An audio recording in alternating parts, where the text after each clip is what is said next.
Maharbal seized Hannibal's arm amid the corpses of 8 legions and said the war could end in 5 days. And this time Hannibal did not refuse him. It was the evening of 20 August 2016 BCE, and the field at Cannae was a slaughterhouse where roughly 80,000 Romans had been surrounded and cut down between the Aufidus and the hills. Hannibal Barca had already broken Rome at the Trebia in 218 and at Lake Trasimene in 217, and now in a single afternoon he had destroyed the largest army the Republic had ever fielded.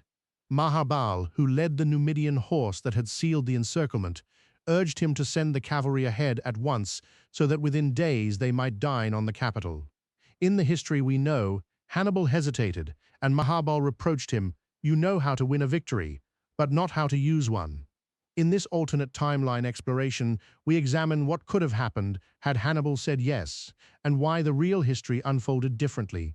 He gave the order. The cavalry would ride that night. The main body would break camp at first light and march 400 kilometers north on a city that had no army left to stop it.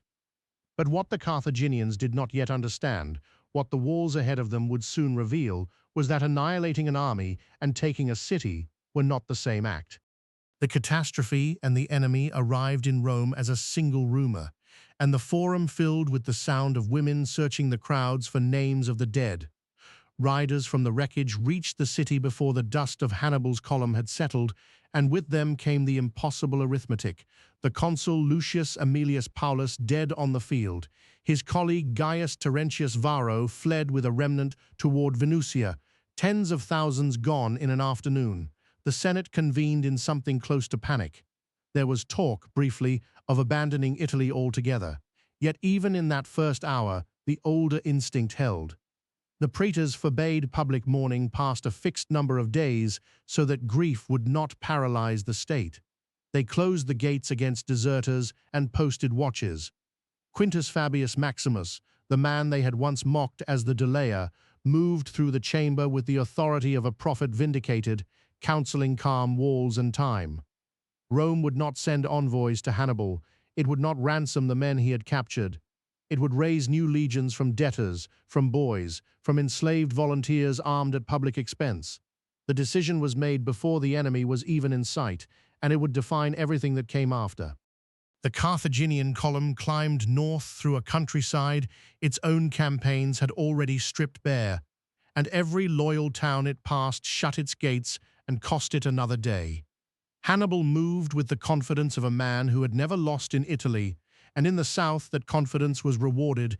Capua, the second city of the peninsula, opened negotiations, and across Samnium, Lucania, and Bruttium communities wavered or declared outright for Carthage. But the road to Rome ran through the loyal core. The Latin colonies and the old allied towns of central Italy did not open their gates. They barred them, manned their walls, and forced Hannibal either to leave hostile strongpoints in his rear or to waste days he did not have reducing places built to resist exactly this. His army had no proper siege train and no engineers to speak of. It was an instrument forged for open battle, magnificent and blunt. Each mile north, the supply lines stretched thinner, and the harvest that should have fed his men had been carried off or burned. The march that Maharbal had promised would take 5 days took far longer, and with every delay the city ahead was raising another cohort behind its ancient stones. Hannibal came at last within sight of the Servian wall, and the sight of it answered the question his whole campaign had refused to ask. The rampart was old, but it was massive, earth and stone rising above a ditch, ringing the 7 hills, defended now by fresh levies who had nothing behind them to retreat to. Hannibal's army excelled at destroying men in the open, where maneuver and cavalry and his own genius could do their work. Against masonry, it could do almost nothing. He had no towers, no rams worthy of the name, no rolling engines to crest the parapet, and no time to build them under the eyes of a city that was arming faster than he could invest it. He could burn the fields of the Campagna. He could parade his cavalry beneath the walls and let the Romans count their dead upon the standards. He could not climb over. The terrible truth of Cannae had been that a battle could annihilate an army in an afternoon. The terrible truth of Rome was that a city could not be annihilated the same way, and so the war did not end in 5 days. It settled instead into a siege that neither side knew how to win. Inside the walls, the Senate split into two camps, and for a few dangerous days it was not certain which would prevail.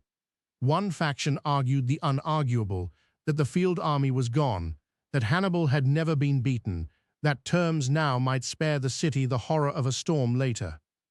Better to treat, they said, than to gamble the existence of Rome on stone and stubbornness. Against them stood Fabius Maximus, immovable. He would not permit a single envoy to pass the gate while a foreign army sat upon Roman soil. To parley, he argued, was to concede that Rome could be defeated by the loss of an army rather than by the loss of its will. The debate was not academic. It was survival measured against survival, and the memory of the ransom refused, of the legions already forming in the streets, tipped the chamber toward Fabius. Rome would not negotiate, it would endure, and it would make Hannibal pay for every day he lingered before walls he could not breach. Across Italy, the allied communities placed their bets, and the map of who stayed and who fell away decided the war more surely than any battle. In the south, the defections came as Hannibal had hoped, Capua chief among them, and a scattering of towns through Lucania and Bruttium that saw in Carthage the winning side.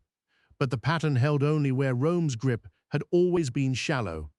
In the center, the Latins and the loyal colonies did the opposite. They sent men. They sent grain. Etruscan and Umbrian communities that might have wavered instead funneled what they could toward the besieged capital, and the roads Hannibal could not fully close carried Rome's lifeblood inward. This was the arithmetic that Cannae had never solved. Hannibal could win the allegiance of the discontented periphery, but the dense, loyal heartland around Rome was precisely the ground he could not turn. His victory had shattered an army.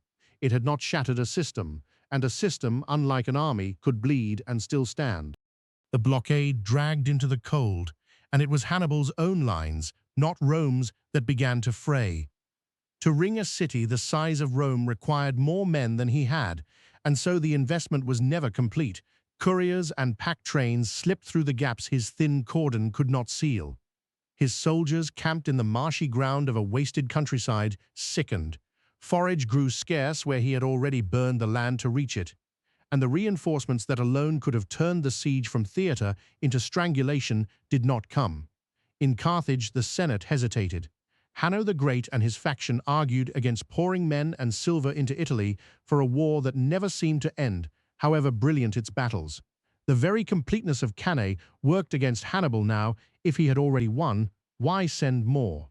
So the army that had crossed the Alps and drowned Rome's legions in their own blood sat before the Servian wall, growing thinner, waiting for a decision in a distant chamber that would not be made. And then came the moment that would decide which endurance broke first. The siege reached its breaking point in the depth of winter, and the future of the Mediterranean turned on a single question of will. Hannibal's men were sick and hungry before walls they could not scale. Carthage would not reinforce them, and every week the loyal towns fed another column of grain into the city. Publius Cornelius Scipio, who had survived Cannae as a young tribune and rallied the fugitives at Canusium, embodied the thing Hannibal could not defeat, a Rome that lost armies and kept raising them. Far to the east, Philip V of Macedon watched the coast of the Adriatic, waiting to learn whether Carthage or Rome would command the sea, and beyond him the whole balance of the ancient world leaned toward the answer. In the end, the choice belonged to Hannibal. To stay was to watch his army rot. To withdraw was to concede that the greatest victory in the history of war had not been enough. He gave the order to break the siege and march south, into the country that would still receive him, to wait for the reinforcements that history tells us never truly came. Rome had not been saved by walls alone, nor by armies, but by the refusal of a people to admit that they had lost, and that, in the end, is why the real Hannibal paused at Cannae, because some part of him already knew that a city which will not surrender cannot be taken by a man who has only learned how to win.